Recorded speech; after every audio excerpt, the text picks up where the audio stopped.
Conexión Europa al aire, amigos, amigas. Aquí estamos otra vez con un programón por delante y una de las noticias del día. Adelantada el lunes por Rodrigo Lara, por Rodrigo Romano, Fabrizio Lara, dígale como quiera.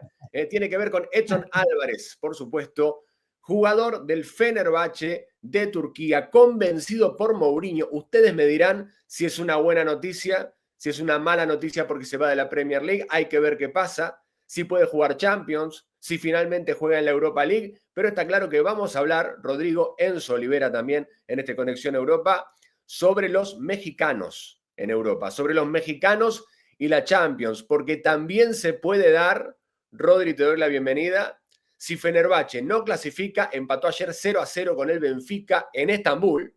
Si Fenerbahce no clasifica a la Champions, hay que ver qué pasa también con Huescas y el Copenhague. Podría darse, ojalá no, que no haya mexicanos en la Champions después de aproximadamente 30 años. Rodri, ¿cómo estás? ¿Qué pasa, mi querido Emi? Enzo, qué gusto saludarlos. Sí, Enzo, Edson Álvarez, que nos está dando, pues, de qué hablar, ¿no? La noticia del día, que puede estar dejando la Premier League, que puede estar dejando el West Ham. Se dice que ya está viajando a Turquía para que mañana esté haciendo los exámenes médicos con el equipo de José Mourinho. Y sí, si bien lo comenta, si no logra calificar el Fenerbahce a la siguiente Champions, será complicado que tengamos mexicanos en nuestra próxima edición de la bendita Champions. Y a mí en lo personal no me gusta el movimiento del Machín. Me parece que él tenía más para poder pues seguirse fogueando, seguir compitiendo por un lugar en la Premier League, en el West Ham. No es lo mismo ir a una liga como es la turca a estar pues viviendo aquí en Londres, compitiendo en la mejor liga del mundo que es la Premier League. Pero pues yo creo que también lo que busca el Machín es tener minutos, ser titular. No se lo prometió Graham Potter, y él está en un año muy importante de su carrera porque como es el capitán de la selección mexicana, quiere llegar al Claro. Mundial pues con minutos, siendo titular indiscutible, con mucho juego, y yo creo que por eso toma la decisión el Machín. Enzo, ¿cómo ves este movimiento? Bueno, yo estoy en la misma sintonía de Rodri. La verdad que no hay comparación, muchachos. Yo creo que nadie tiene una opinión distinta a la que estamos hablando acá. No estamos descubriendo nada. Es la Premier League, el roce, lo que significa jugar fin de semana tras fin de semana, 3 torneos distintos, en los entrenamientos mismos, más allá de que el West Ham no esté en un momento tan dulce como en otras oportunidades, pero el roce de la Premier League es algo que no te lo dan muchas ligas en el mundo. Sabido es el nivel del fútbol turco, no es una liga mayor. Compite el Besiktas, el Fenerbahce y el Galatasaray. Prácticamente los otros equipos no existen deportivamente. Las opciones de clasificar a Europa son mucho menores, pero por otro lado está el contrato, está lo económico, está ser dirigido por Mourinho, que Lo más llamó allá de que Mourinho, claro. sea, por supuesto, por más allá de que no sea una liga tan ultra competitiva, pero me parece que ser dirigido por Mourinho es interesante. El fútbol turco ha estado haciendo fichajes importantes. Estaba mirando, por ejemplo, no sé, Fred en la mitad de cancha, Sí. Amrabat, que nos sorprendió en el Mundial de Qatar, está el Igual, colombiano igual te Durán. digo una cosa, te Hay, digo hay una cosa. jugadores importantes, pero la Sí. liga, me parece que si vemos el vaso medio lleno, medio vacío, en lo futbolístico, con esto cierro, lo veo un poquito vacío, ¿no? Nos deja Sí, esa sensación. y está en ese Fenerbahce está John Durán, el Ahí está. colombiano, está En-Nesyri, está Amrabat y Fred, está Semedo, Sí, está sí. Skriniar como el capitán del equipo. Tiene buenos nombres. Eslovaco. Sí, sí, tiene buen Contra nombre. Benfica poquito igual, como local, contra Benfica poquito. Yo creo que si Machín Mm. entra con el pie derecho, tranquilamente puede ganarse la titularidad en ese equipo. Amrabat tiene mucha voluntad, mucha Sí. lucha, pero con la pelota poco, ¿eh? Con Sí, la sí, pelota Edson, poco. Edson me parece que, y ya haber pasado por el fútbol inglés, me parece que viene con otro cartel, ¿no? Viene con un cartel distinto y con la idea, me parece, de sacar del liderato al Galatasaray los últimos 3 años. El Galatasaray ha Sí. fichado muy bien, ha tenido muy buenos fichajes, ha sido campeón, se mete en competiciones europeas, pero Tricampeón. la idea es sacarlo del liderato, ¿no? De los últimos años. Ese me Ahora, parece yo le que... voy a discutir acá, ¿eh? Yo le voy a discutir a Enzo y a Rodrigo. Para mí no es un retroceso, ¿eh? Pero depende de lo que pase la semana que viene. ¿De acuerdo? Sí, y no tanto. Obviamente, si se clasifica Champions, es una jugada maestra de Machín, Sí. porque va a seguramente mucho más dinero y jugando Champions League. Ojalá. Pues, Si no, igual estará jugando Europa League. Y si se quedaba en el West Ham, ese roce internacional quizás iba a faltar también, pensando en el Mundial, pensando en lo que se viene, que es el capitán, como decía Rodrigo. Además, Rodri, recordame, la primera temporada con el West Ham, Edson tuvo mucha continuidad, muchos partidos, incluso marcó algún gol. La segunda temporada, poquito, también estuvo lesionado, ¿no? Tuvo algún problema por allí porque estaba viendo los partidos y era poco los que jugó la temporada pasada. Sí, empezó más o menos bien y después fue de un poquito de menos a más, solamente un gol que le hizo al Everton en Goodison Park con el West Ham. Y lo empezaron a amonestar, lo empezaron a expulsar, empezaba a dar muchas patadas y es por eso que no convencía a David Moyes, que todavía era el entrenador. Luego vino Graham Potter y también no ha terminado de convencer. Inclusive su misma afición, cuando me ha tocado entrevistar y platicar con la gente y siempre le pregunto, pues, ¿qué opinan de Edson Álvarez, no? Y me dicen que da muchas patadas, que a veces es muy indisciplinado dentro de la cancha y que eso pues no les gusta. Está bien barrerse y está bien dejar todo el corazón en la cancha, en el fútbol inglés, como se debe de ser, pero a veces le falta velocidad, le falta ese timing para poder llegar bien con sus barridas. Y en cuanto a la pelota, pues ha sido muy limitado, muy discreto, juega fácil y hasta ahí no es un jugador que haya marcado gran diferencia con el equipo de los Hammers. Para mí igual puede ser un paso adelante. En planes.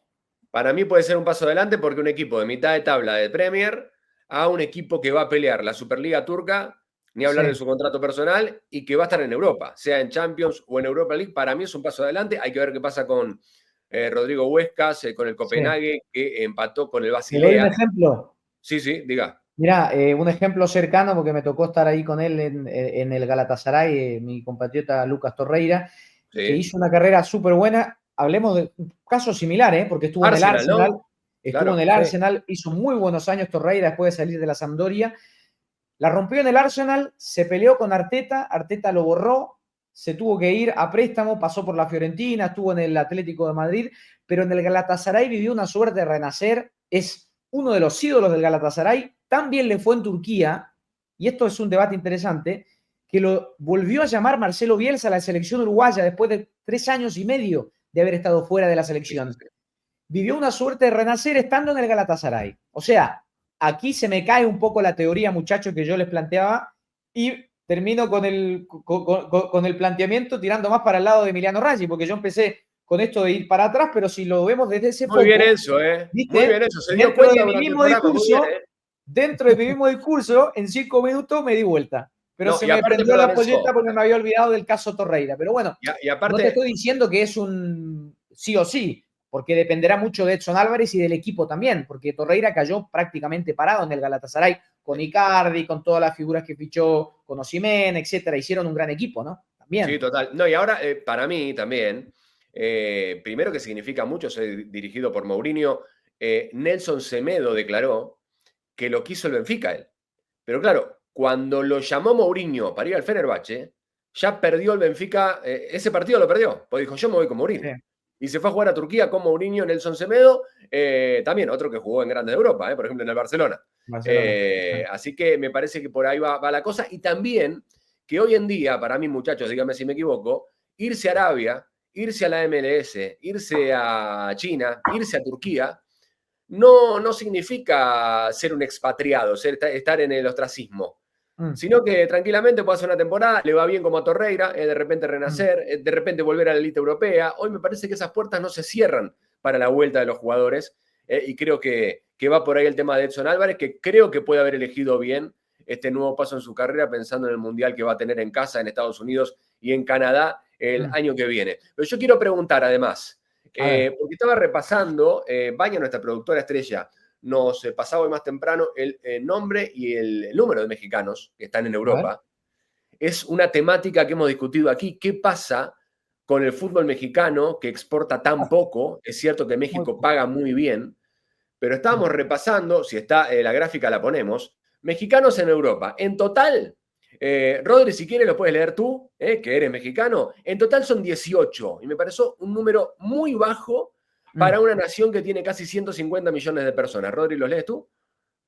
Sí, digo, tenemos a 18 futbolistas que la verdad todos son de nivel futbolístico de medio para abajo. El único que se puede acercar a lo que es un futbolista de clase mundial o futbolista importante es el nombre de Raúl Jiménez.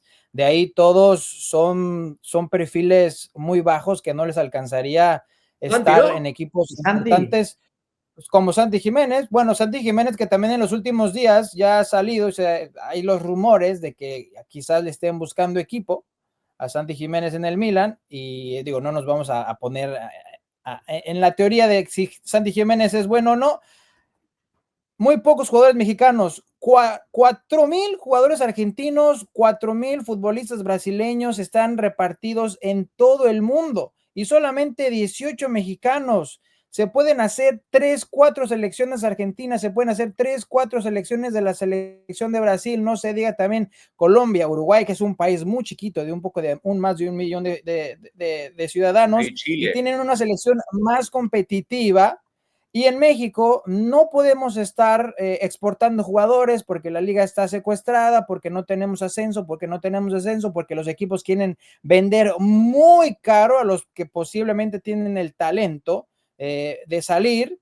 Y bueno, pues ahí tenemos la lista de los nombres de los jugadores mexicanos. Estoy leyendo la lista, estoy leyendo esa lista, jugadores en Escocia, por supuesto Raúl en la Premier, Julián Araujo en la Premier League, Santi Jiménez, vamos a ver qué pasa con su futuro. Johan Vázquez lo viene haciendo bien también en el Genoa. Sí, vamos a ver qué pasa. Rodrigo Huesca se puede meter en la Champions League también. Orbelín Pineda también ha tenido muy buenos momentos. Bueno, el Chino Huerta, qué sé yo, César Montes también, un muy buen defensor que estuvo allí viviendo en la ciudad condal también. Pero es cierto que son muy pocos. ¿Será porque México paga muy bien y el jugador mexicano dice, para ganar más o menos lo mismo en Europa me quedo en casa? Hay muchos factores y uno de esos es ese, que quieren quedarse en la cómoda, que quieren estar con sus familias, que no quieren salir a explorar otros climas, aprender otros idiomas.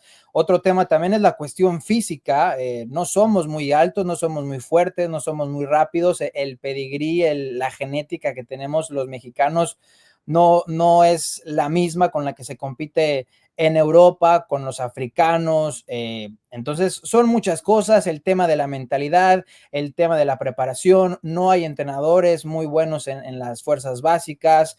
Los equipos, cuando hay talentos más o menos buenos, los equipos los quieren vender muy caros y los equipos obviamente europeos pues no quieren pagar esas cifras. No tenemos ese historial que tienen los sudamericanos de que se puede garantizar al futbolista mexicano que va a venir a marcar diferencia. No tenemos a los Hugo Sánchez, a los Rafa Márquez, son contaditos, solamente tenemos 5 jugadores en la historia, en más de 100 años de historia del fútbol mexicano, que tenemos solamente 5 jugadores de clase mundial, 5 jugadores que fueron fenómenos en su época o que marcaron en una época en su tiempo. Entonces, son muchos casos que es pues lamentable, es una tristeza con un mundial a la vuelta de la esquina y no podemos tener una selección realmente competitiva. No calificamos de la fase de grupos en el pasado mundial de Qatar. La cosa está muy mal en el fútbol. No, y aparte, Rodri, y ahora le voy a hacer una pregunta a Enzo, en su papel de uruguayo también. A ver. Pero estaba repasando el mapa que pone la producción de Europa, del viejo continente, y no hay mexicanos, por lo menos en la Bundesliga, en la Liga 1 francesa y en la Liga española. O sea, 3 de las 5 ligas top no tienen mexicanos. Bueno, es un síntoma también, ¿no? De que muchas veces Países Bajos ha sido, ¿no?, una casa muy amable para los mexicanos. Portugal también ha solido ser un destino. Y España, sobre todo, Bélgica incluso. Pero que 3 ligas de las top no tengan ningún mexicano también es un síntoma. Y ahí lo meto a Enzo y le quiero preguntar, ¿cómo hace Uruguay para, teniendo 200 veces menos población que México, ¿cuántos son? 3 millones, 3 millones y medio. 3 millones y medio. Y bajando, porque el tema de Uruguay es una locura. Y la natalidad baja en todo el mundo igual. Sí. Pero ¿cómo hace Uruguay para que suceda todo lo contrario?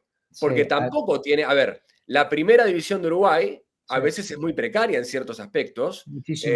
sacando los equipos grandes que quizás tienen más dinero, el resto se las rebusca como puede. Hay talento innato, es algo genético. Sí. ¿Cómo hace Uruguay en contraste con México para tener tanta calidad de futbolistas, no solo en Europa, sino en todo el mundo? Sí, esta es una pregunta que yo recuerdo en alguna rueda de prensa en el Mundial de Brasil que se le hicieron al maestro Tavares. Yo siento que hay mucha calidad en Uruguay, hay mucho talento porque hay jugadores técnicamente muy buenos. No todos son físicamente un portento, hay muchos que sí, por ejemplo el caso de Ronald Araujo, hay muchos que no tanto, por ejemplo el de Lucas Torreira, que es Claro. chiquito, ¿viste? Pero yo siento que lo de Uruguay tiene que ver, muchachos, con un tema y que viene justamente de lo que vos decís, Emi, que tiene que ver con esa precariedad de los orígenes de los clubes, donde no hay El hambre, ¿no? salarios altos, que es solamente Nacional y Peñarol, y después no hay más.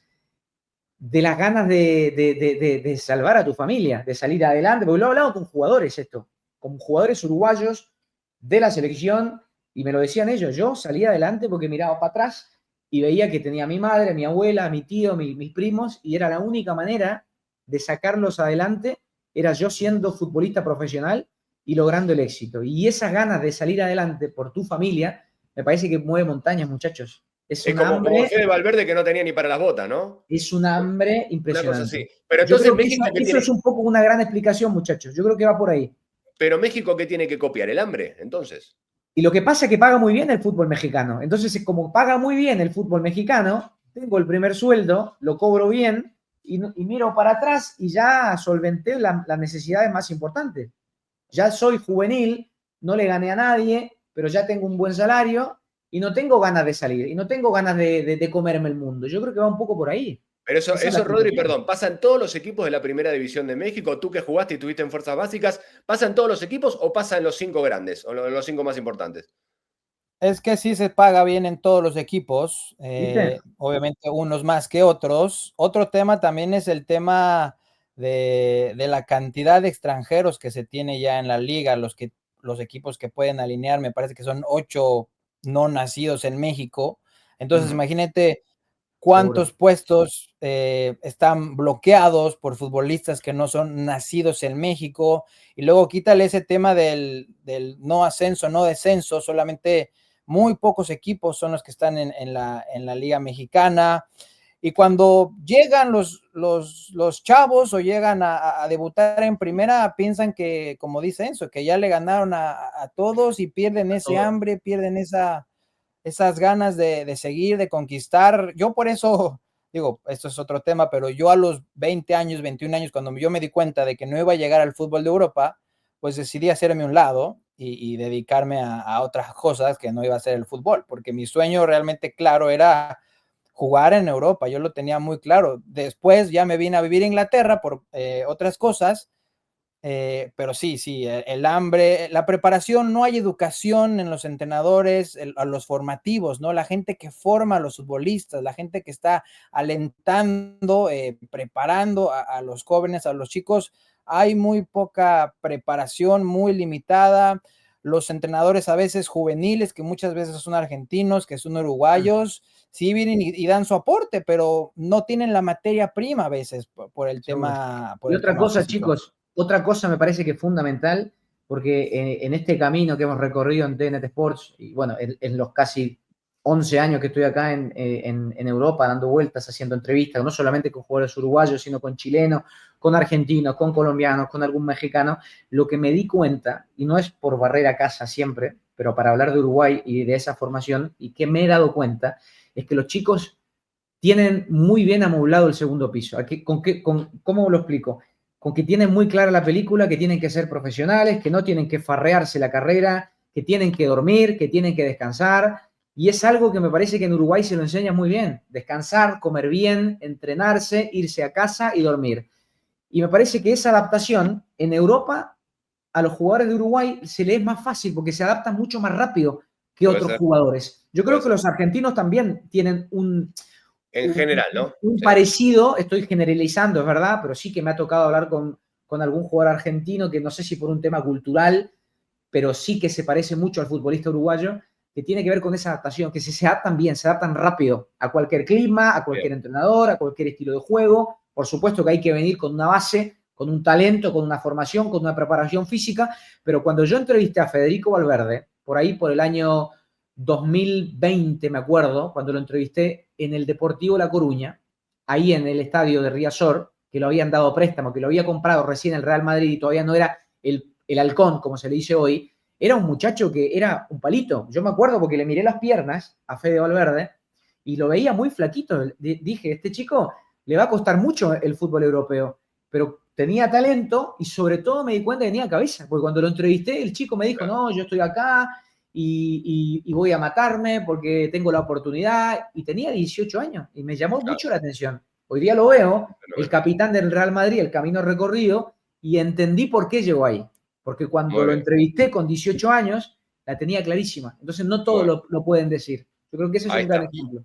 Ojalá que para México cambie esta situación y recordemos, perdón Rodri, recordemos que pueden clasificar Edson Álvarez y Rodrigo Huescas a la Champions League, que el sorteo es el jueves que viene, Dios mediante, allí estaremos en Mónaco, en el Foro Grimaldi, para definir los partidos que le tocan a cada uno en la fase de liga. Estos son los resultados del playoff, para el que se lo perdió. Sorprendió el Pafos chipriota, ganándole a la Estrella Roja a domicilio 2-1. El Brujas al Rangers de Escocia 3-1 también. 3-1 el Karabakh, ganándole al Ferencváros de Hungría. El empate 0-0 de Celtic y el Kairat. Sorprendente, que podría clasificarse, meterse en la Champions, y el que tenga que viajar allí tendrá que hacer 5.000 kilómetros más o menos para llegar a la cancha del Kairat. Atención con Huescas, que jugó los 90 minutos para el Copenhague en el empate 1-1 frente al Basel suizo. Ya está adentro el Bodo Glimt noruego, que goleó 5-0 al Sturm Graz austríaco, y el 0-0 del Fenerbahce frente al Benfica, la vuelta en Lisboa el miércoles que viene. Así que atención, Fenerbahce, nuevo equipo de Edson Álvarez, y el Copenhague de Rodrigo Huescas. Cambiamos de tema ya en la recta final de Conexión Europa. Por supuesto, recordemos que el martes tenemos el Kairat Almaty de la capital de Kazajstán frente al Celtic, 10:30 en TNT y HBO Max. Pafos en Chipre frente a la Estrella Roja, 12:45, tiempo de México, por supuesto, en HBO Max. Y el Sturm Graz en Austria recibiendo al Bodo Glimt, 12:45 también. Hay toda la programación para que no se lo pierda. Y el sorteo fase de liga, allí estaremos jueves 28 de agosto, 9:45 tiempo de México en la mañana. Lindo horario para despertarse el jueves y ver el sorteo de la Champions. TNT, HBO Max,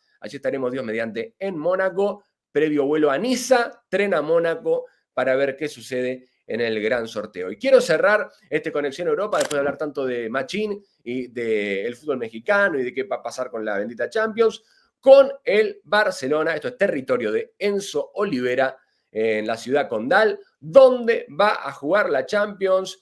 Inspección de la UEFA en las últimas horas.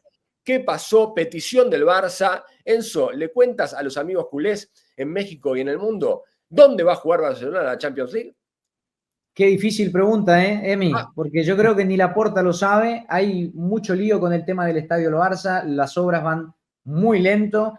El otro día llovió acá en Barcelona torrencialmente, circularon algunos videos que se hicieron virales con el agua que no estaba canalizando bien. Por supuesto que el techo todavía no está puesto, las obras van lento. El Barcelona juega su primer partido por la Liga el 14 contra el 24 contra el Valencia. Este partido puede que se juegue en Montilivi, o puede que se juegue, por ejemplo, en Girona, o que se juegue de local para el Valencia, Mestalla, porque el estadio no está listo. Lo cierto es que la noticia que marca hoy es que el Barcelona ha recibido luz verde de la UEFA, algo atípico, porque siempre hemos dicho que cuando se comienza un torneo en un estadio se tiene que terminar el torneo en el mismo estadio. Pero por lo menos el Barcelona ha pedido a la UEFA de que este primer partido, si es que le toca de local al Barcelona, que sea de visita en Champions, que sea de visita para tener más garantías, más tiempo. La información que circula a esta hora es que hay luz verde para que se juegue ese partido de visita del Barcelona, el debut por Champions afuera. Recordemos que la temporada pasada esta situación no la vivíamos porque el Barça jugó la temporada completa en Montjuic. Se jugó en Mónaco, estuvimos ahí en aquel debut del Barça en el estadio Luis II. Pero también en otra vertiente, en otra línea, el Barça ha también tenido que conversar con Montjuïc, con el Ayuntamiento de Barcelona, con el municipio de la ciudad condal, para poder tener un plan B de que si el partido de la segunda fecha de Champions toca jugar de local, el Barça por lo menos tenga agarrado Montjuïc para poder jugar aquel partido en Montjuïc. Pero hay problemas también, porque hay un concierto para la segunda fecha de Champions los días en que se puede jugar de local, entonces también hay una problemática, porque son conciertos que ya están pactados, que se van a suceder en Montjuïc, entonces ¿dónde se va a escuchar la música? ¿Qué va a sonar ahí? Entonces hay un tema ahí que está complejo. Yo siento que el Barça no va a llegar, porque la verdad que las obras no las veo rápidas, me parece que no va a llegar a la fase de la liguilla en Champions y va a tener que optar por jugar en Montjuïc toda la liguilla y esperar hasta la fase de eliminación. Recién ahí se va a poder claro, jugar quizás las últimas fechas de la Liga, en enero, a fin de enero, quizás ya puede estar disponible. Recuerdo también que el Santiago Bernabéu, ya cuando estaba más profundamente en obras, ahora está creo que ya prácticamente finalizado, quedará algún retoque por ahí, pero mucha Champions, digamos, sí.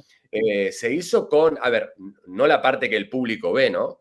Pero la parte que no se ve completamente en obra, y lugares que no se podía pasar, y ascensores que no estaban disponibles, y uno sí, el otro no, y cuestiones de mampostería que se veían en el interior del estadio. E igualmente Real Madrid jugaba su partido de Champions, lo sacó adelante. Lo podía hacer, digamos. Ya llegando a ese punto, creo que el Camp Nou tendría que estar disponible para poder jugar igual, ¿no? Yo creo que sí. Lo importante acá es que UEFA ha dado la luz verde. Me parece que esa es una noticia positiva para el Barça, porque siempre se habló que la UEFA que no iba a permitir que un torneo comience en un lugar y se termine en otro, pero al recibir este luz verde de la UEFA, me parece que hay una tranquilidad en el Barcelona para terminarlo en buena forma, ¿no? Y no estar corriendo, porque a lo que vemos hoy, yo estuve el otro día en el Camp Nou, y la verdad que, a ver, los videos que circulan por dentro del estadio están fantásticos, el césped se está instalando, los asientos, pero es una cosa donde juegan los futbolistas. El otro es donde la gente se va a sentar y todavía no está terminado, muchachos. Bueno, muy bien ahí. La UEFA aprobó el pedido del Barcelona para jugar el primer partido fuera de casa y nosotros empezamos la recta final de Conexión Europa. Tenemos Premier League el fin de semana, querido Rodrigo Lara. No, ¿usted a dónde va a ir el fin de semana? ¿Ya sabe?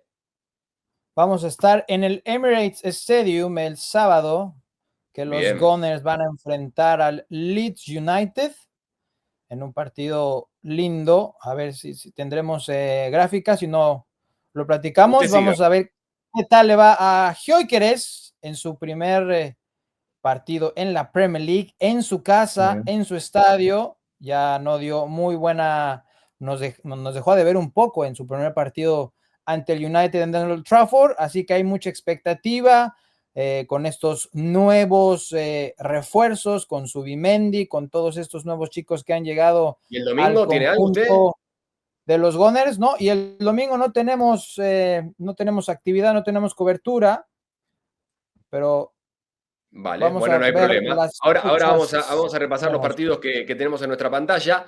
Yo les quería recordar que Gyökeres es el enemigo de Ignacio Migueles, que hoy no está, porque se ha tomado una pequeña licencia de descanso, que bien merecido lo tiene, pero aquí vamos a contar cada gol de Gyökeres en la temporada, lo vamos a contar, vamos a tener un contador aquí en Conexión Europa para echárselo en cara a Nacho Migueles, que no sé por qué no lo quiere, y dice que le va a ir mal en el Arsenal.